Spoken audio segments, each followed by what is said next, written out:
Every January, something strange happens. Gym parking lots fill up. Journals are bought with blank pages. Apps promise discipline, focus, and a better version of you. For a moment, it feels like change has officially started. And then quietly, most of it fades. It's easy to blame motivation or willpower. But the real problem is deeper than that. We take an arbitrary date and give it moral power. January 1st becomes permission. Permission to delay. Permission to excuse the present. Permission to believe that effort belongs to the future.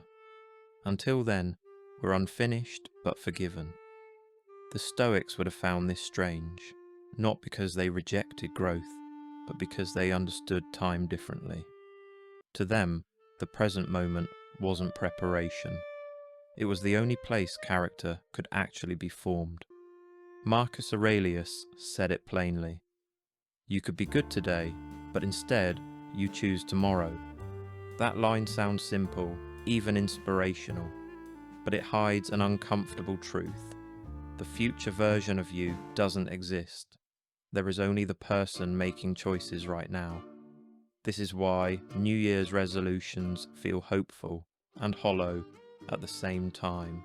They let us admire an ideal self without asking us to live as them yet.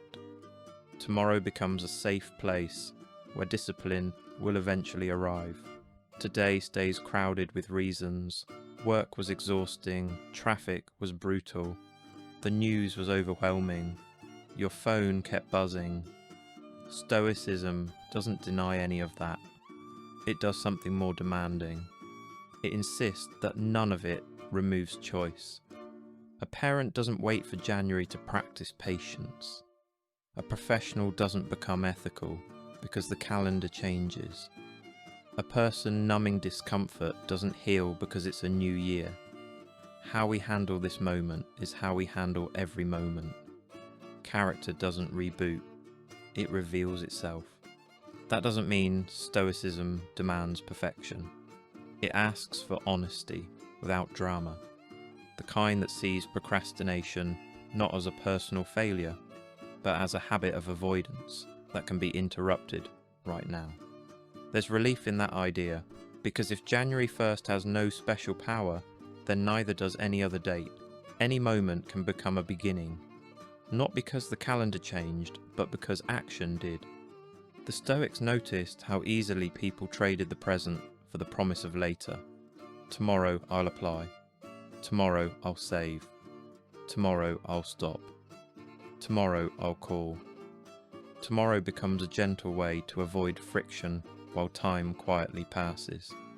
The danger isn't that tomorrow never comes. It's that when it does, it looks exactly like today. Stoicism cuts through this illusion by shrinking the task. It doesn't ask you to become a new person this year.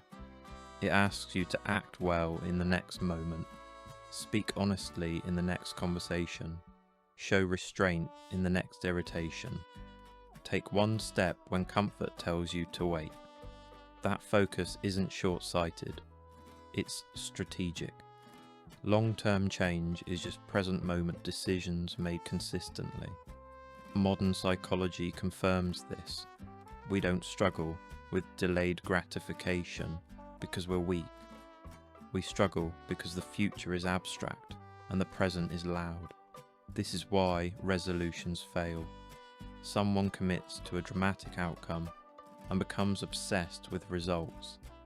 When progress doesn't show up quickly, motivation collapses.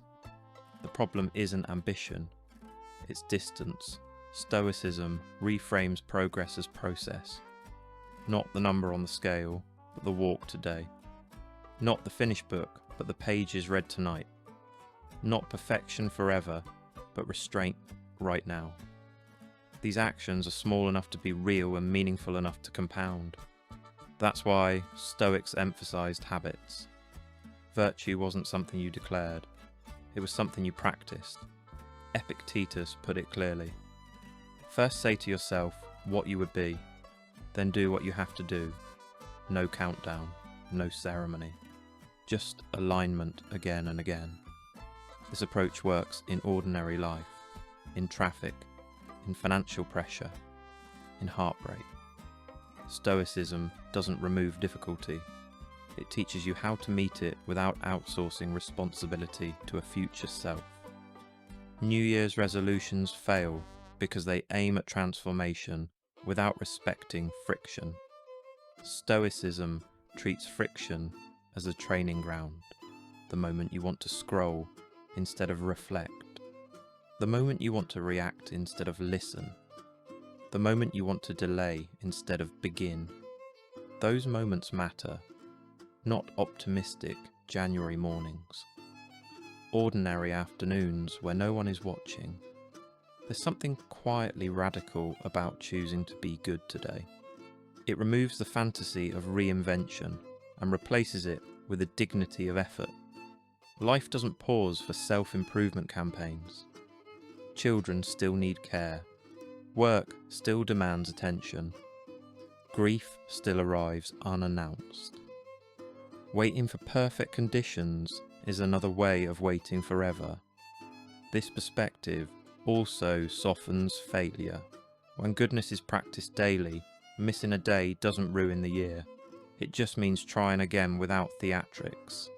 The Stoics weren't interested in guilt, they were interested in resilience. So as another year approaches, or perhaps has already begun, there's no need to reject intentions. Reflection matters. But intentions are tools, not talismans. January doesn't make you disciplined. A vow doesn't make you brave. Only action does. So don't ask who you want to be this year. Ask who you're willing to be in the next hour. When irritation appears, when temptation feels justified, when delay sounds reasonable. The door to a better life doesn't open with fireworks or countdowns. It opens quietly, inward, in moments that look ordinary from the outside. You walk through it not by waiting, but by choosing. You could be good today. The calendar will not stop you. Only the habit of tomorrow will.